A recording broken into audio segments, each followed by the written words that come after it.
Satpam digaji 26 juta rupiah di Morowali bikin geram warga Wakanda. Ya terang aja, sebenarnya bukan angkanya yang bikin iri, tapi punya kerjaan yang bikin geram. Karena ada 10 juta pengangguran putra bangsa yang gak dapat pekerjaan, malah masuk warga asing.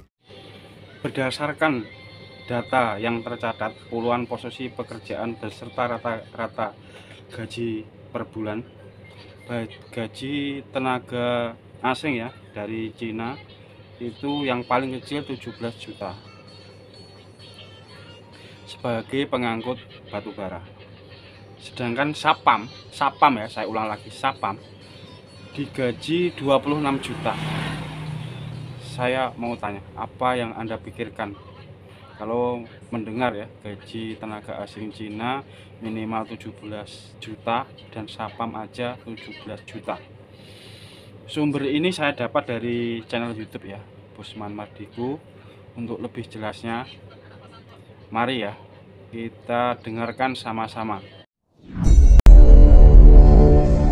Satpam digaji 26 juta rupiah di Morowali bikin geram warga Wakanda. Ya terang aja, sebenarnya bukan angkanya yang bikin iri, tapi punya kerjaan yang bikin geram. Karena ada 10 juta pengangguran putra bangsa yang gak dapat pekerjaan, malah masuk warga asing. Anggap gajinya sama UMR, tetap aja banyak yang ngamuk karena memang angka pengangguran saat ini tertinggi dari yang pernah ada. Namun kalau baca statistik memang terlihat tidak tinggi karena data adalah data. Selama ada faktor yang tidak dihitung atau diubah cara hitungnya, ya beda langsung hasil datanya. Misalnya Pak Oga, tukang parkir, preman, penguasa lapak, dan dalam sebuah statistik tetap dianggap pengangguran, tetapi dalam statistik yang lain atau statistik sekarang mereka yang punya pendapatan walaupun tidak tetap dianggap dalam tanda petik punya penghasilan. Ya, angka pengangguran jadi kecil kalau ngitungnya kayak gitu. Sungguh detailnya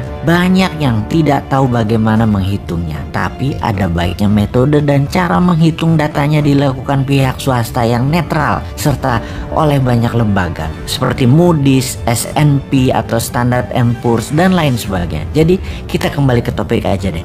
TKA Tiongkok yang membanjir besar-besaran dalam periode pemerintahan saat ini sangat melukai hati 10 juta pengangguran di Indonesia. Sebenarnya alasannya apa sih? Mereka lebih ahli? Gak juga. Alasan pejabat aja biar dibenarkan pejabat tertinggi. Namun sesungguhnya pejabat ini yang membiarkan mereka masuk ini sudah menghina rakyat Indonesia berkali-kali, tapi tetap didiamkan karena gaji mereka yang besar dan banyak jumlah tenaga kerja itu. Sesungguhnya hal inilah yang menyakitkan hati banyak saudara kita para pengangguran di Indonesia. Oke, kita sebagai penyeimbang informasi bagaimana harusnya mengingatkan mereka bernegara yang benar. Newman itu selalu punya penyeimbang pikiran dan punya solusinya. Kita sebelum memberikan usulan kita ke Korea Selatan. Bagaimana Korea Selatan mengelola tenaga kerjanya? Nomor 1, buka lapangan pekerjaan buat rakyatnya terlebih dahulu. Ketika 100% rakyatnya bekerja, ternyata masih banyak pekerjaan-pekerjaan yang diperlukan untuk hal yang level bawah. Bangsa Korea adalah bangsa yang bangga nasionalismenya, maka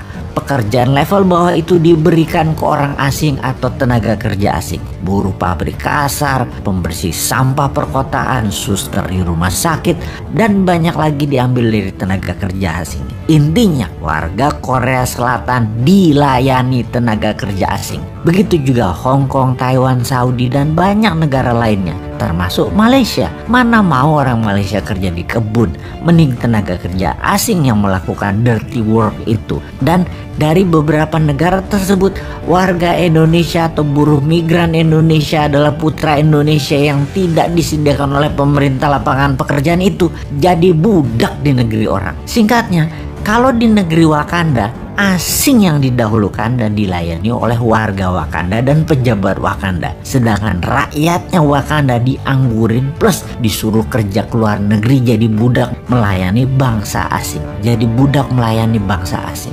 Solusinya Newman bagaimana? Tentunya solusi yang kita berikan pada All Might penguasa. Solusinya Newman bagaimana? Solusinya adalah UKM Indonesia yang memberikan 97% lapangan pekerjaan dikembangkan, di scale up, di setiap cabang tumbuh dari usaha UKM atau bisnis UKM yang baru muncul di kelas menengah umumnya, rata-rata akan memberikan 20 orang lapangan pekerja baru. Kalau ada 1 juta UKM tumbuh, lapangan pekerjaannya adalah 20 juta manusia Indonesia bekerja. Hanya 1 juta UKM ditumbuhkan. Dari 6 juta UKM kelas menengah, itu sudah 20 juta manusia Indonesia bekerja. Maka selesai sudah masalah pengangguran itu. Itulah kontribusi New Mind. Contohnya bukan hanya wacana. Santara Urun Dana yang saat ini masih kecil kontribusinya, baru 100 UKM dibiayai. Sampai akhir 2022